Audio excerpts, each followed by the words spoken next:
Shall we begin?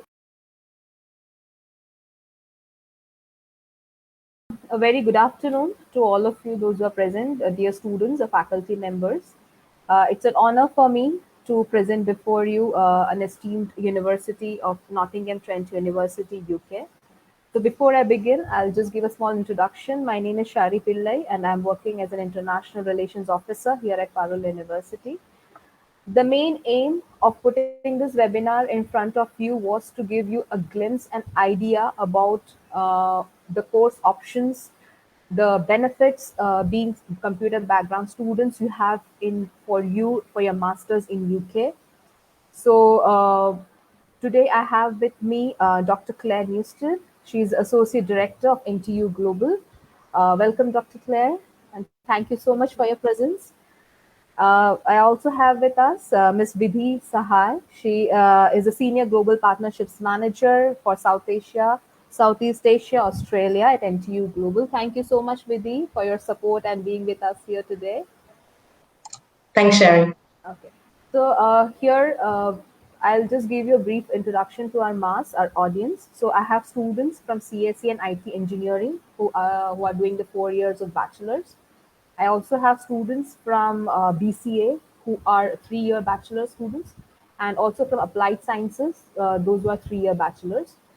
So here, these all students are the potentials who can go for their masters, 1 year masters at NTU. Without wasting much of time, over to you, Dr. Claire, to kindly take us ahead. Thank you very much, Shari. Good afternoon, everybody. I'm just going to share my screen now, so just bear with me while I start my presentation.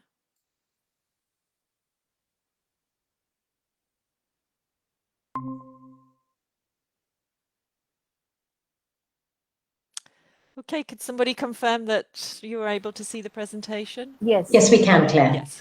Lovely, thank you. So good afternoon again. As Shari said, my name is Dr. Claire Newstead, and I'm Associate Director at NTU Global. I have responsibility for the School of Science and Technology, which I hope to introduce you to a little bit today. I will talk specifically about the computer science and engineering related courses at the master's degree level. And I hope that by the time I finish this presentation, you have a little bit of understanding of the courses, the school, and also Nottingham and NTU more broadly. You do have the ability to ask questions, which I hopefully will be able to answer at the end. So I'll start by saying just a little bit about, well, Nottingham really. I don't know how much you know about Nottingham. I'm sure you've heard of Robin Hood, which is, we claim, Nottingham is where Robin Hood lives or lived, although it is quite controversial locally. But we're right in the centre of the UK. So it's about an hour and 45 minutes to London, 2 hours to Manchester, and 45 minutes to Birmingham. So very central in the UK. And this is a video. I'm hoping the audio works for you. It's just to give you a little flavour of the city before I start talking more specifically.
That's just an introduction to Nottingham. I'm not sure if you're all aware, but there's a significant easing of lockdown in the United Kingdom today. So we're hoping to see some of these venues that you saw in that picture start to open and receive visitors again. So Nottingham Trent is actually quite an old university. We're located, one of the campuses is right in the city centre, very close to some of those buildings that you saw in that video. The origins go back to 1843. Originally, Nottingham Trent University was a government design school, so we have engineering and design at the heart of our foundation. It's now one of the top 10 largest universities in the UK. So it's gone from quite a small and specific university to a large and comprehensive university in the UK. There are approximately 36,000 students studying at 5 campuses in 8 academic schools. So we cover most subjects apart from largely like sort of medicine, although we do have nursing and pharmacology, and we train paramedics as well, but we don't train doctors, and we also don't train vets, but that's about it really. Sorry, let me just go back. So we have the 5 campuses. They have different schools on each campus. So the city one that you see in the background of this image here has business law and social science. There's also our art and design courses are there. There is journalism as well in the city centre. At our Clifton campus, which I will talk about more in a moment, we have science and technology, as well as education and arts and humanities. And then we have a rural campus where we teach environmental science, equine, so horse management and horse training, and conservation type programs. We also have another campus in the city centre, which is a more sort of technically oriented film and sound production institute. So they're very specialist. The Clifton campus is located approximately 4 miles outside of the city centre. It's linked by a regular, what we call a shuttle bus. So there are regular buses between the city centre and the campus, and they are free to students to use. It is we call it our science campus, although there is still education and arts and humanities on the campus. It has had a lot of investment in recent years in new buildings, so I'm just going to skip forward and show you some of those, and then I'll come back to this. So the Science Quarter, it's a multidisciplinary campus. It's where we have science, so we have chemistry and physics and maths, biology, so the traditional science subjects, but we also have more modern sort of computer science subjects and engineering subjects. And we have things like forensics as well on that campus. We have dedicated research and teaching facilities for those subjects, and I mentioned a number of new buildings have been built in recent years, including the Medical Technologies Innovation Facility, which is a large dual site facility that's designed to take research ideas and transform them into commercial opportunities. So we support local businesses who come to us with an idea. We provide them with the scientists and the facilities, and then we help them test their ideas and make them commercially viable if there is an opportunity there. We also have dedicated data science teaching facilities, cloud computing infrastructure, network and security laboratories. There's a robotics research laboratory, human interactive technology, imaging and displays research facility. There are 3D printers, hydraulic rigs and structural testing machines. We have a wind tunnel, Formula One simulators and much more. So it's a very well-equipped campus for anybody working in science and technology. And hopefully by the end of this presentation, you will have a clear sense that NTU doesn't try to keep any of these facilities out of the reach of students. We very much encourage our students to engage with our facilities. So throughout all of the courses, they are very hands-on. So you'll have opportunity to work in all of these laboratories and to use all of these instruments and techniques. I'm going to try and just sort of click through this virtual tour, which you may be able to do after the presentation as well, which will just give you a little visual sense of some of the things I've talked about.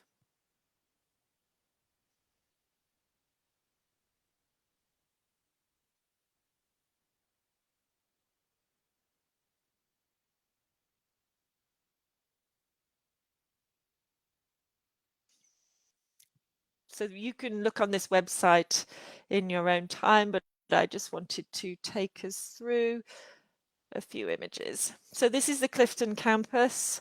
This building here is the the pavilion, and it is a student facility. It's got a cafe, there's a dining room, and there are study spaces in this building. It was a fairly recent construction.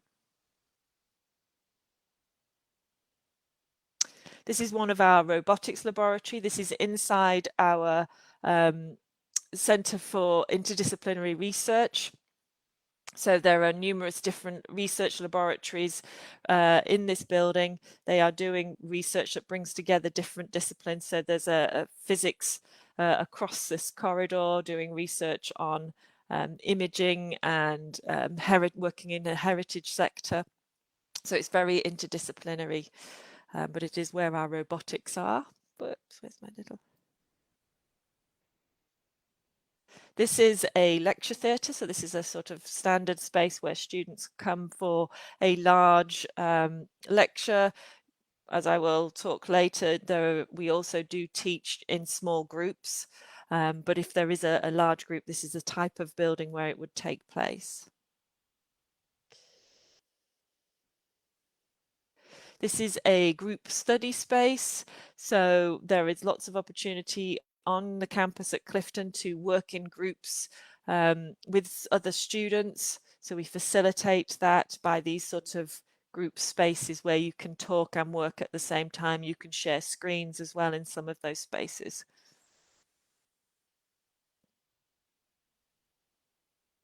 This is inside the pavilion. So as I said, there's a cafe, seating spaces. Here are more group study spaces that students can book and sit in and work. There's a shared computer screen in each one of those. And then this upper tier does have some classrooms in it, but there's also a large open space for sitting and working in quietly if that's what you want to do outside of the library. This is the Students' Union on the Clifton campus. So we have a big student union in the city centre and then a slightly smaller one on the Clifton campus. They run coordinated events. So there's a lively social life on the campus at Clifton, but obviously you can also access the Students' Union on the city campus. This is the accommodation at the Clifton campus, or some of it. So it's fairly recent, it's quite new, and it's a lovely community. I think that's one of the things our students always say, is that they really enjoy, they can get to the city very easily, but they enjoy the community at Clifton because they know everybody. It's small enough so that you see friends all the time, and it's peaceful and there's lots of green space. Yep, and that's the city centre that you've already seen. Now I have to figure out how I get back into my presentation. There we go.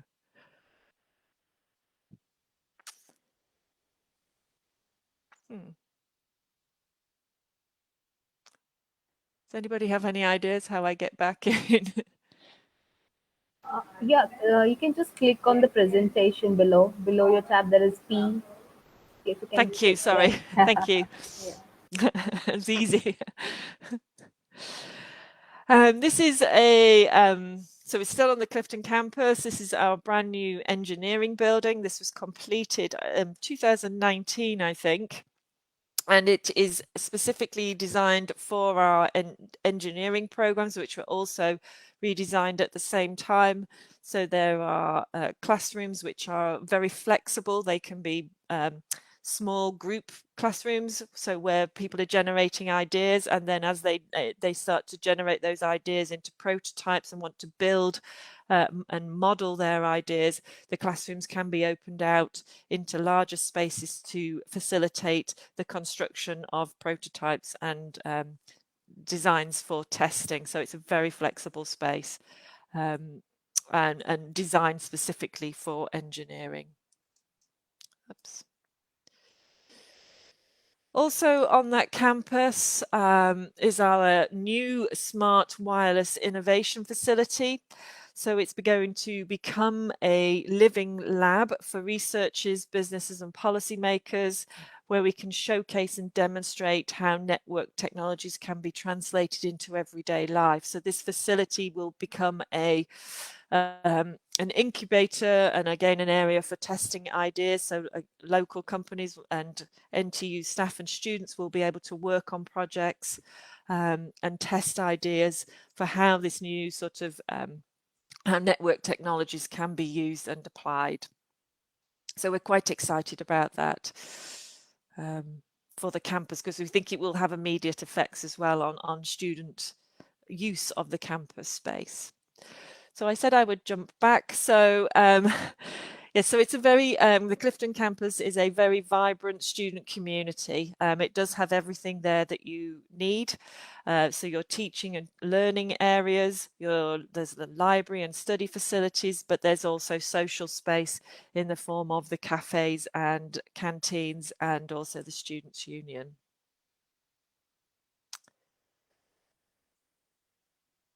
So this is one of our postgraduate students, again in the robotics laboratory, the image at the back. So study, so the opportunities available for students, for Parallel students to come to NTU are listed here. And I will just say a little bit about each of them.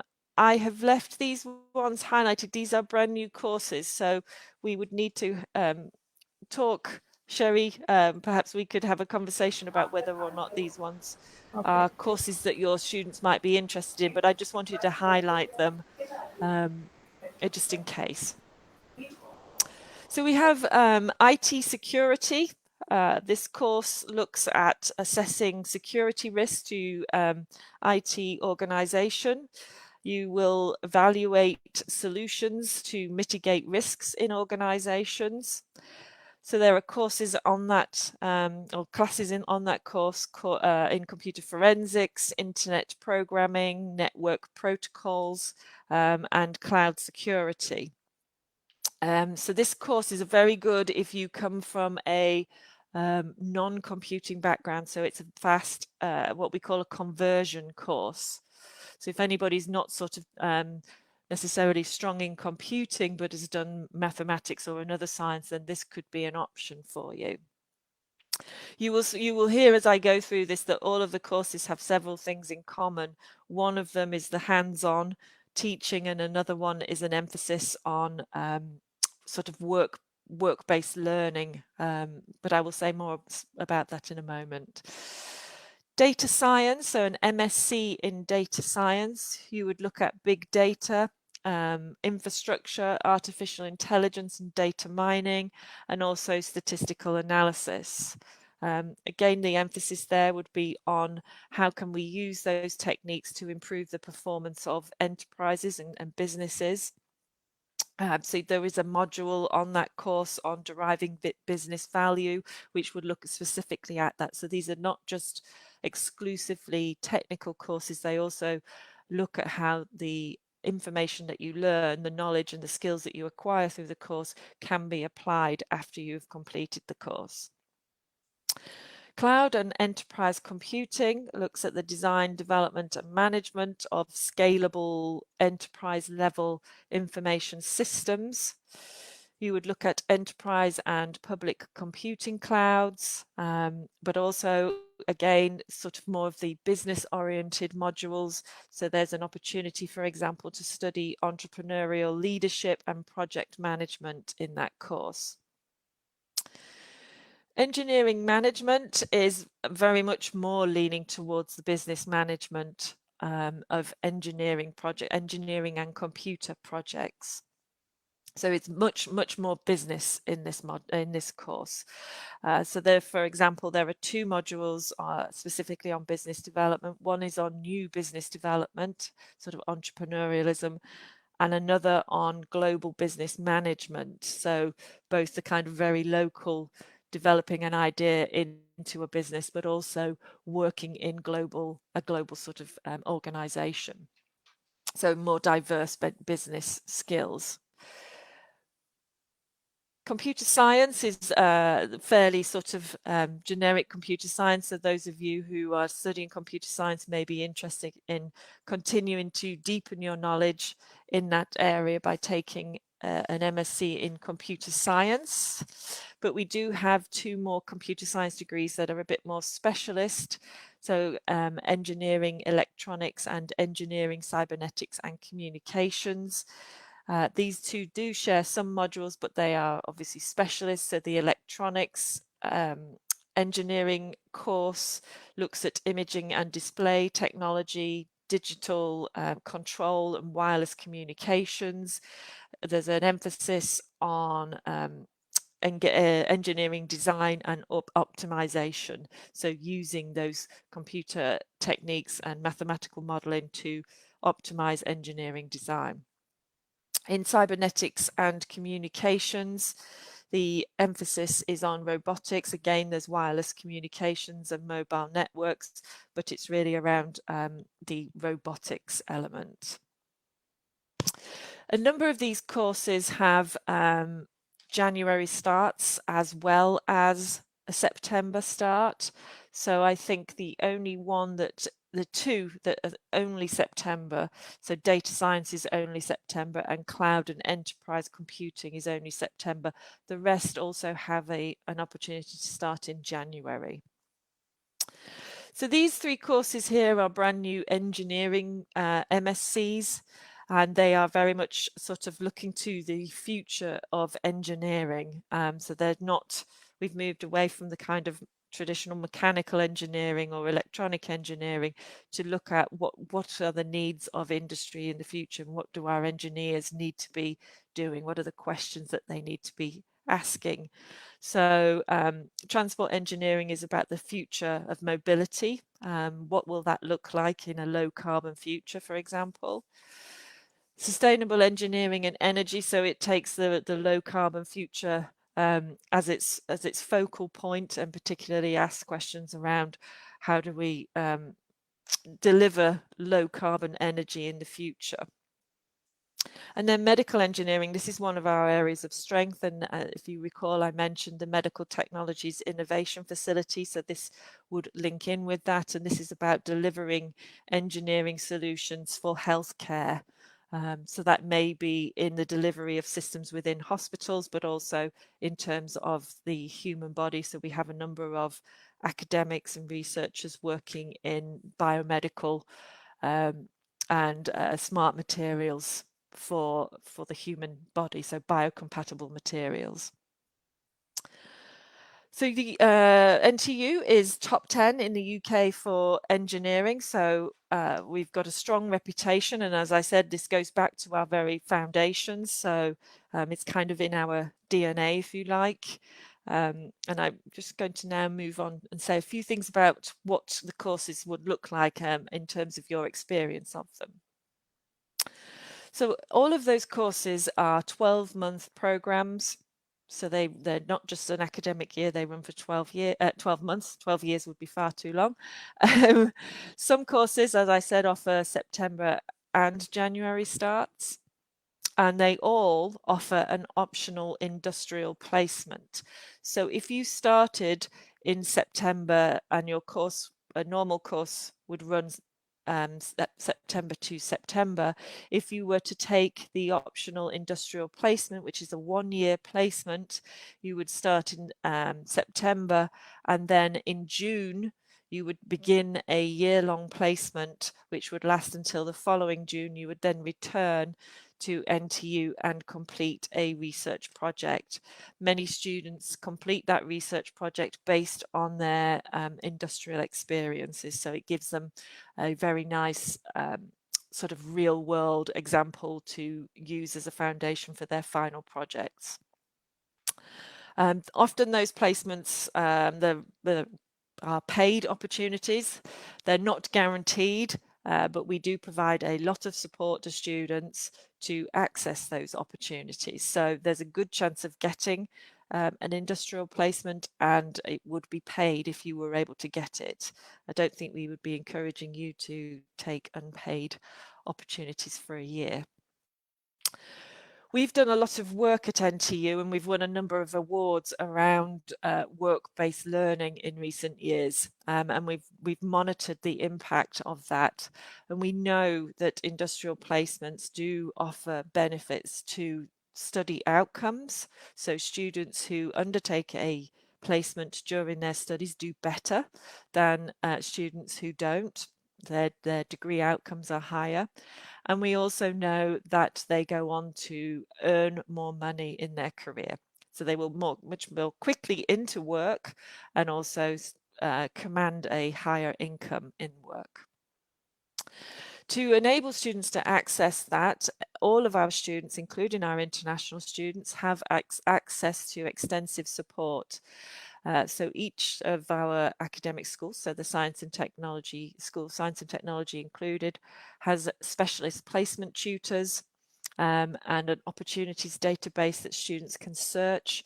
When you find opportunities, those placement specialists will help you apply for them.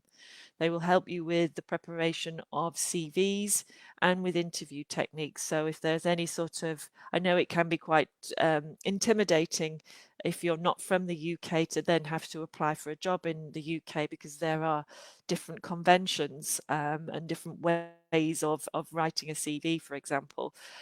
Well, we're very experienced at helping students with that. We even have a placement tutor who specifically works with international students so that he can address some of those issues in converting your CV, which is appropriate for your home country, into one that's appropriate for the UK. We think we're successful at this because our graduates get jobs. So we're very well known for the high level of student employability after graduation. Some of that is down to some of the things I've already mentioned, which is a year-long work placement opportunity.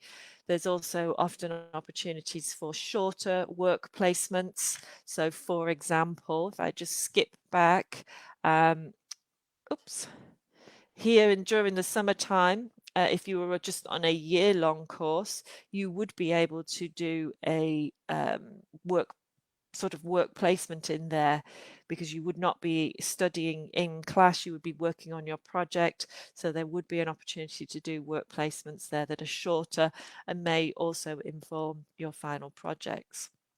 We also have opportunities during the summer for working in our laboratories. So that's another way of getting that work experience. Many of our courses are accredited by professional bodies. Our students, as I said previously, do get to use our facilities. We don't keep them behind closed doors. We have partnerships with over 6,000 companies, so significant network of employers that we work with and that have received our graduates in the past before and are pleased to receive them again. And as I said, there are a number of professional modules. So all of the MSc degrees that I mentioned will have modules in them that focus on professional development. So how do we teach? Teaching is hands-on. So, and I've mentioned this already several times through the presentation, but our learning focuses on opportunities to develop subject knowledge, practical and transferable skills sought after by employers. So that may come through in specific modules, such as the ones I mentioned on entrepreneurship, for example, or global businesses or professional development, but it may also come through in your subject specific modules as well, because there may be activities in those modules which focus on sort of real world problems. So often you would be asked to work in a group to address a problem that is an actual problem. It may even be set, it may be a problem set by industry. So there's lots of opportunities to get that kind of, to make the links between your skills and knowledge that you're learning and future employment. So yes, project work and industry briefs. You would work in lectures in the lecture theatre like the one I showed you earlier, but also a lot of small group working. Some of that is with a tutor, but some of that will be self-directed. There'll also be workshops and laboratories, so lots of applied and practical working. You'd be assessed by a mixture of coursework, exams, and then all of the master's degrees involve a substantial research project. So you would do a research methods module and then be expected to complete a substantial piece of work on a project of your choosing. And as I mentioned previously, that may be linked to work experience. It may be something you want to do after your MSc, so a career choice that you have and you want to do something that's relevant to that field. It's really up to you. So we work with students to develop those projects and ensure they have something that's appropriate and enjoyable to do. We think we do this quite well as well. So we have recently won a Times Higher Education Award in 2020 for our outstanding support for students. So we have done a lot of work trying to support our students to get the best that they can during their university education, and that does extend to our international students as well. So there is no difference in how we engage with students. Everybody has access to the same support, and there is specialist support for our international students where there is a need. So living in Nottingham, I showed you some pictures of and a video of Nottingham City, but I'll just say a little bit more about Nottingham. So this building, actually, I don't know where that building is. It's in the city centre. So it's a young and alive city. I think you probably picked that up from the video I showed you. And I mentioned there were 36,000 students at Nottingham Trent University. Well, you may also be aware that there is another university in Nottingham, Nottingham University. It also has over 30,000 students studying there. So you can imagine how many students live in Nottingham. So during term time, it's a very vibrant and exciting city to be in. The streets are busy with students. There's lots of restaurants and cafes. There are supermarkets designed or directed specifically at students. There's shops, and the nightlife is directed towards students. So it's very lively and engaging for our student community. We also offer a range of housing choices. So this is one of our city centre apartments. So it's secure on-campus housing. I also showed you pictures of the secure on-campus housing at Clifton. So there's a lot of choice if on-campus housing was what you were looking for. There is also a lot of housing across the city. So depending if you wanted to go into a shared house with other students, there are those options. You can also find more and more studio apartments now in the city. So there's a vast range of options. And we have an accommodation service which can direct you towards those options and help you make the right choice for your housing.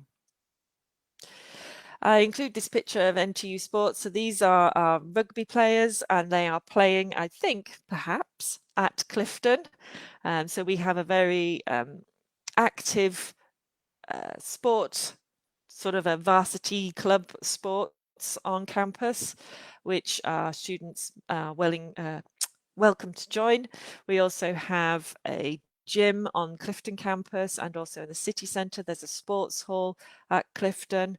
There's a cricket ground and hockey pitch, tennis courts, there's badminton and squash. So there's lots of opportunities to be active during your time in Nottingham. And if you get bored of being on campus and taking advantage of the facilities there are lots of opportunities to do things outside of Nottingham. And I'm just showing you a few pictures here of places to go. So this is Woollerton Hall, the picture in the centre. That's only 15 minutes away from the downtown campus. So it is a Nottingham park, which you can go. You can probably walk to it from the city centre. It has deers there. You can go in the hall, but it's beautiful grounds to walk around. This in the top right is the Peak District, which is, depending on what part you go, is around 45 minutes to an hour away from Nottingham city centre. So if you like to get out into the British countryside, it's very easy to do so. There are trains and buses to central towns that you can then walk from in that area. This one on the bottom right is obviously London. So as I said, that's an hour and 45 minutes away. This one I'm hesitating now because I've forgotten which that one is. That is Manchester on the bottom left. And then here in the top left is York. So there's lots of places to go to if you want to explore the UK and use Nottingham as a base. Okay, so just a few final words on the entry requirements and fees. So the relevant qualifications, you would need your BSc, BCA or BTEC to be completed before you enter the programme, the MSCs, with a 6.0 out of 10 GPA. English language requirements, our standard MSc entry requirement in terms of English language is IELTS 6.5, but we do accept 70 out of 100 or 80% for any non-standard scores in English in higher secondary certificate 12, awarded by CBSE, ICSE and select state boards. So if you have any of those qualifications, you would not need the IELTS test. Parallel students are eligible for a 2,500 fee discount off the regular international fee of, which is in 2021-22 is 15,500. And on average, the living costs probably around £7,000. It's very difficult to indicate that because people's needs vary significantly. So it would really depend on the housing choices that you made and how you like to live, whether you want to eat out all the time or whether you're quite happy cooking. As I mentioned previously, you can work during your time at NTU. You can work during term time up to 20 hours a week. That's a part-time work, and you can also work outside of term time up to 40 hours per week, so full-time. So there are opportunities to get paid work. We also, the NTU works with an organisation called Unitemps, and we offer a lot of opportunities on campus through that service, and it's very flexible. So if you want to do work for a couple of weeks over the Easter holiday, which is in March, April time, then you can do a very short-term work and then finish that job and then go back to your study. So there's a lot of flexibility there. We offer an expedited application process, so you don't need to go through the normal channels. It's much quicker. You will liaise directly with the academic school, and we will share those details with your international office on how to do that. I was going to show you the talk to you about the summer school. If you just ignore the heading on that because that program is now closed, but our summer school applications are still open. So if you were interested in coming on an MSc course next year, we would encourage you to come and have a little taste of NTU. So you could we can provide information on the summer school. This is a week-long program that runs from July the 5th And it's just a nice way to get a flavour for what NTU teaching and learning is like. It's all online, so it's very accessible. Okay, so that's all from me. I shall await any questions. Thank you so much, Dr. Claire. You indeed gave us a lot of information. I hope students are really, getting a lot of options here. Mm. So the I would take up few questions that are generally asked by the students when we are giving NTU as an option, and generally when we say UK as one of the master opportunities, right? So the Yeah. first and the foremost question generally students have they need a clarity on the point that masters is a 1 year, right? Mm. So will that be valid or how is it accepted worldwide? Biddy, do you want to take it? That one? Yes, sure, sure. Thanks, Claire. So, a 1 year, so most master's qualifications in the UK are 1 year and are generally accepted worldwide. India previously used to accept only a 2 year master's degree, right? Now, the governments of both countries are currently talking about an MOU on mutual recognition of qualifications, which under the new education policy is likely to be agreed before the end of 2021. Having said that, 80% of our students from India come to do a master's in the UK, and which is generally accepted by Indian industry. Where they need an equivalent certificate from the Association of Indian Universities is only when they want to do a PhD in India or if they want to join a government job. So most students do not have a recognition issue when they return to India. That will also become much easier next year. Even that very small percentage of students, even their recognition will be their qualification will be recognized by the Indian government because of this new MOU that's coming so into place within 2021. And Dr. Claire, we have a lot of students from India who are doing their MScs in these IT focused subjects. And I believe a lot of them look for job opportunities within the UK. Is that correct? Yes, that is correct. Yes. Yeah. So that's a very common choice for students, is to then pursue work, particularly now that we have the graduate immigration route, which means that you're eligible to work for 2 years in the UK after completing your degree. Yes. It's also the other advantage if you take advantage of the placement opportunity. So that's an additional year. You do then get a 2-year master's, but you also prime yourself for entering the job market when you've completed the UK job market once you've completed your degree, because you've got that year of UK-based work experience. Yes. So any students who are still concerned about qualification recognition issue can take the 2 year option. Although the governments are currently in discussion, the new education policy requires that this MOU come into place before the end of 2021. So qualification recognition of 1 year masters will not be an issue going forward. Okay, thank you, Vidhi. So when I talk about the stay back period, if any student is opting for the optional industrial placement, so what will be the stay back period? Will it be 2 years or will it be 1 year still? So the industrial placement is for 1 year. After they finish the industrial placement, they still have access to the 2 year graduate immigration route visa, which gives them 2 years to work in the UK after they finish their qualification. The industrial placement is considered part of their qualification.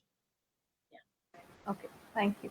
So here, the industrial placement, I understand even Dr. Claire also mentioned that a lot of support will be given from NTU to find out a good option for them.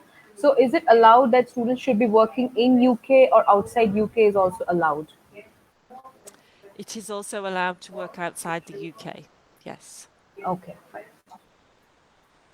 We find most students like to work in the UK. Mm. Right. Like owing to this pandemic, like how is the September intake being planned? Will it be online, offline, or hybrid? How will it be? I think we don't know yet. So I think one of the things that we are confident in is that we now have the flexibility to respond to whatever the conditions are. So we will be flexible for students who have to delay starts. But ideally we want them in studying. So as soon as that's possible, we want them on campus, because as I said, it is very much a hands-on approach, but we do have that flexibility that if there needs to be a delay and a student needs to hold back and they can't travel, that we can then support them. We can deliver part of their course online until they're able to join us. Dr. Claire, but does NTU currently, although plan to go face-to-face in September as of today? They are planning a kind of blended. I think we're still, and I'm sure it's the case with you, Sherry, that this pandemic has escalated a number of trends that were already under conversation and being discussed. So things around how much can students learn off online, and what needs to be done in person. So I think those conversations are taking place, but I think the new normal will be some kind of blended learning, but with an emphasis on getting those important parts done when students are together. So yes, I think it will be blended. I think the vision is blended, with the proviso that we will need to accommodate students who are unable to get to us for the start date. For the September intake 21, how do you find the students are, is there any increase in the number, or still the students are interested to come for the September intake, or is there any effect of this pandemic on that? It varies by the students. So that our Indian students still seem very interested in coming to us. There doesn't seem to have been a great deal of impact on that. I know that there will be challenges currently as we look at it. We obviously don't know what the context will look like in September and how easy travel will be. But I'm pretty confident that universities and the UK government will be doing what they can to ease travel for our Indian international students and any other international students coming from a high risk country, or currently, a country that's got high levels of active virus. So I think that's how it is at the moment. So for example, the quarantine, and there's lots of discussions at the government level about how will quarantine be managed for international students, and we hope that universities will be able to manage that themselves, but we don't know that yet. So to summarize, Dr. Claire, you're saying that the interest from Indian students has not gone down, and I'm also experiencing that. The applications are coming in, students are planning. Even last year, when the pandemic was very much there, we saw an increase in applications from India. And like Dr. Claire said, the government is working on. Currently, there are restrictions in travel from India to the UK, although students are allowed to travel on student visas. They will have to quarantine under government requirements currently. Yeah, so that's very much in place. Like Dr. Newstead said, the government is still working on what the situation will be going forward. But as of now, also students can travel to the UK as long as they quarantine under government requirements. Thank you so much. So here, for my students, I would again like to put in, because I get these questions very often, because even parents are also a little skeptical, right? So even we personally, even we also have 3 students who are taken admission for the September intake for international business, and again a lot of applications are being put, interest have been generated among the students. So in India also currently the situation of COVID is at peak, right? So there is no point in us, pulling us back when it comes to a dream, when we are aiming for masters, at a very good university. And many of the students, I understand, are really interested. And UK is one of the countries who have not slowed down or stopped, rather stopped, I would say, yeah, in between between ones we had, but still UK is the only country which has been kept open accepting students when it comes to master programs. So definitely this can be those students, those who are aiming for September, please do not pull back, please do not change your plans. This can be again a very good opportunity for you, right? Mm. Okay. Like one more question here, Dr. Claire. Like I was going through the courses that you mentioned. So here in this, the engineering in electronics and cybernetics and communication. So these two courses, do they need a 4-year master's, bachelor's, or 3-year bachelor's? Either. They don't need a 4-year bachelor's. So all 3-year bachelor students can also Yeah. apply for that, right? Okay. Yes. Yes. Okay.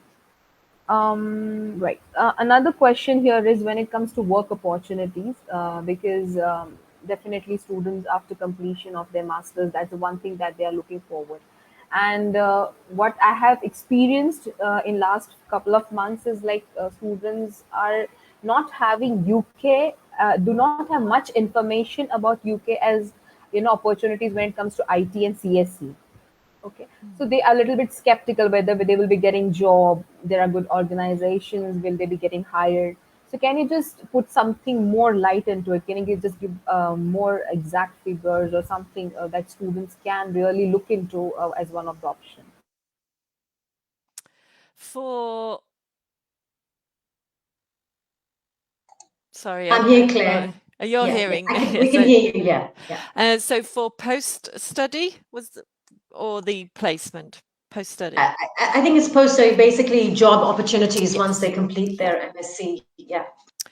Yeah, well, we find the sector, the computer sector, the sort of IT sector in the UK is very vibrant, and there is a high demand for um, employees. So, I just give you a little anecdote for this, is that our own computer science school has found it very difficult in recent years to recruit academics because so many academics are pulled towards the growth in the IT sector in the UK. So it is one of the most dynamic sectors, and there are lots of job opportunities there. So I think I'd be pretty confident in the opportunities available post-graduation.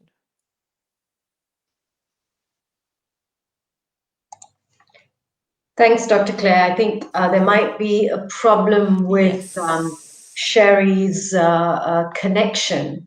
But so what you're saying is that there's a lot of demand in IT Yes. jobs. That there's enough jobs, and students do tend to find employment. Yes. Yes. That's Yeah. great. That's great. And also for the placement year as well, I understand that the demand is very high and that Okay. students have no difficulty finding placements. So, Oh, great. That's yeah. wonderful. That's wonderful. Yes.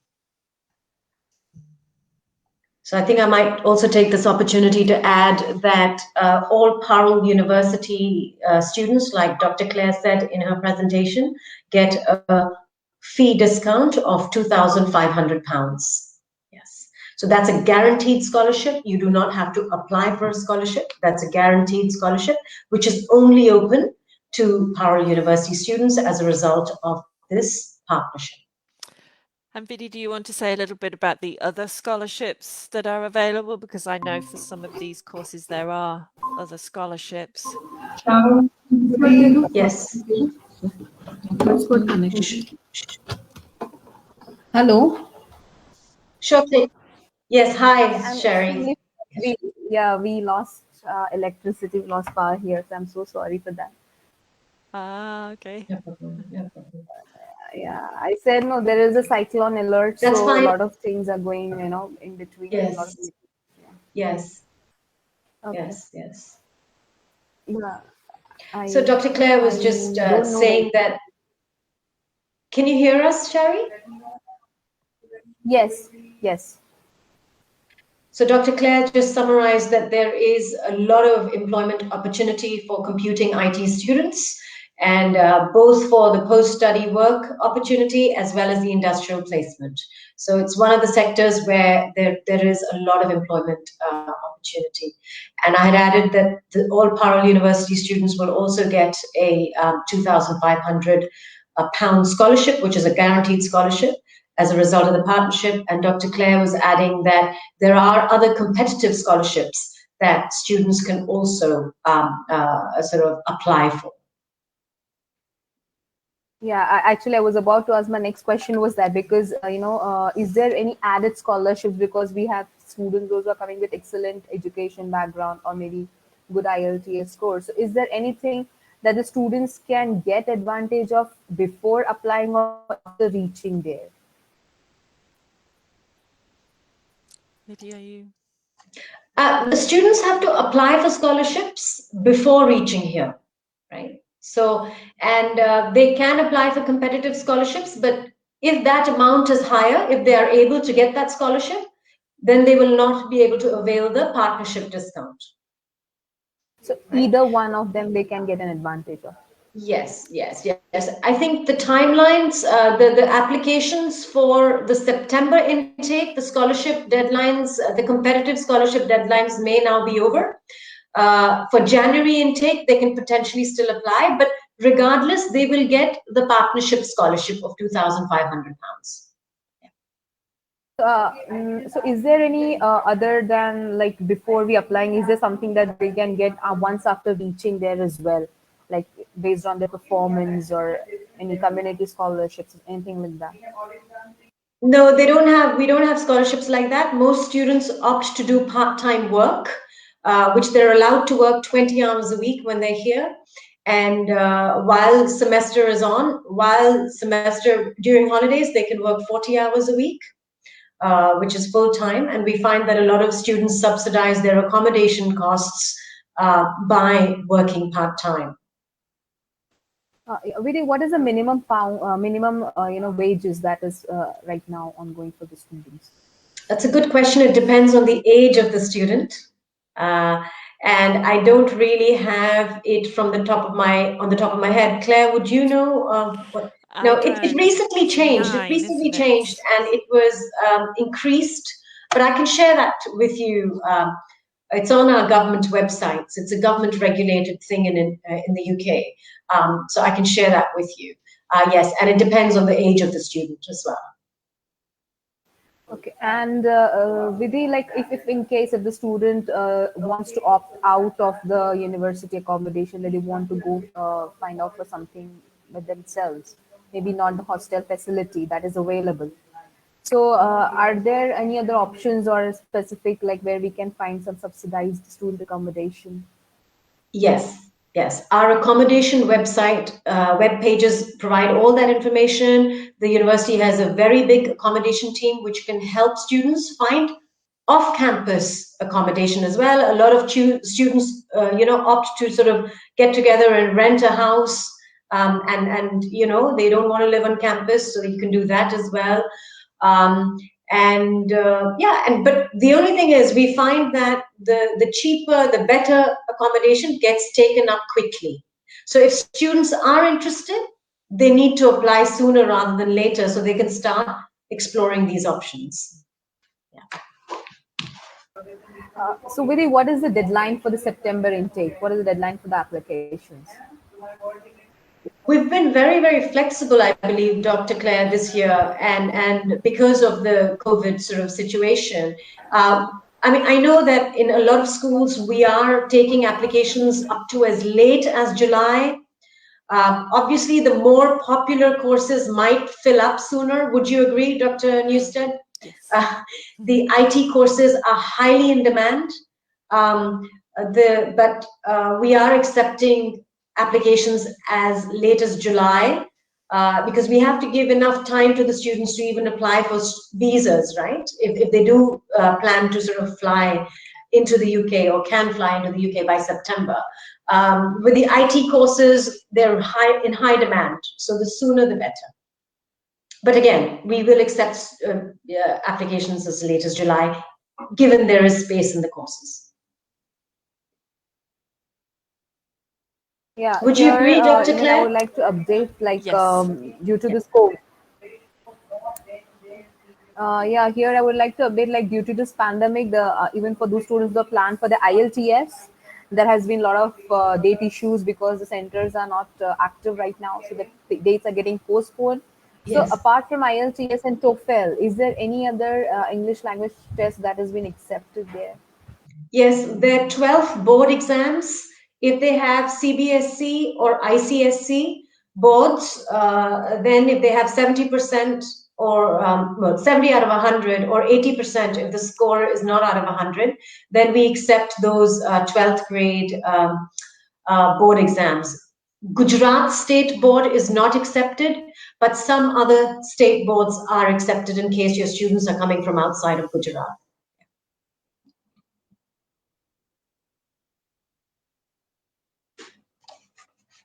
Yeah. One last question here.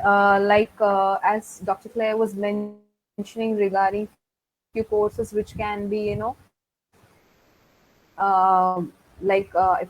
if I remember correctly, like data science, wherein even students from maths background or something can even apply for that. So is BSc mathematics or any such kind of a student, is he or she eligible to apply for these courses, or they have to be from a computer background? No, it would very much depend on the individual student's qualification. So it's not mathematics is fine for some of them. So, for example, the data science one, that would be a highly appropriate program for somebody with a mathematics background. The IT security one that I mentioned is a good conversion course, so it could take somebody with a mathematics background and bring them up to speed in computing with respect to IT security. Okay, great. Thank you so much. So I guess Dr. Claire and Vidhi, we have taken up almost all the major questions that were asked by the students, and I think most are the very common questions that are put up forth by the students. And even the presentation was quite elaborate. A lot of things were covered in that, and a lot of informations were shared. So I will just summarize here for our or a 3-year bachelor student. Any of you is eligible for the master program at NTU. There are a lot of various options that has been shared by Dr. Claire here. So you can select whichever area specialization you want to go for, right? The highlight here is being a PU student and being a partner benefit, you are getting a direct scholarship of 2,500 pounds, which definitely you can take an advantage of. Another benefit, there is a lot of flexibility when it comes to the language requirements, as already mentioned here by the speakers. If you are from ICSC or CBSE board, if you have 80%, 70% above marks in English language, IELTS is waived off for you, right? And also, there is no specific GRE or GMAT sort of an entrance examination required over here.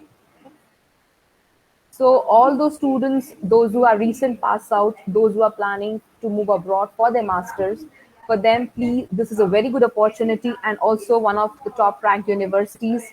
So getting a direct admission to those universities is something that you can dream of. So here we are here facilitating you to make your dream come true, right? So if any point of time, if you have any doubts, you can please approach us, please walk into us, and you can let us know, and we will be happy to help you out with all your concerns. Thank you so much, Dr. Claire, and thank you so much, Vidhi, for joining with us today. In case if I have any questions, which is I'm not able to address at my level, I will definitely escalate it out to you. Thank you, Sherry. Thank you for having us today. Thank you so much. Thank you Thank you, so much. Sherry. Thank I you. just want to add one important point that I think I missed mentioning is that the for partnership students, for Parallel University students, there is a separate application form. So they should not apply from our web portal. We have a streamlined application form that Sherry can share with you, and you apply directly to the school. Yeah. Yes, here, thank you, Vidhi, for bringing that point. Now, here again, I would like to share with my students that it is a very fast track process. right? The moment we put the application, we are getting the conditional offer letter in less than 2 weeks. So please take an advantage. Like, you do not have to put applications and wait for till you get a reply, right? A lot of fast track process. Only thing, you should be meeting the criteria and the eligibility, and you are good to go. Okay. Thank you so much, Vidhi. Thank you. Thank you, Dr. Thank you. Claire. Thank you. Have a great Thank day. you. Have a great day. You too. Yeah. Bye-bye. Bye. Take care. Bye. Bye.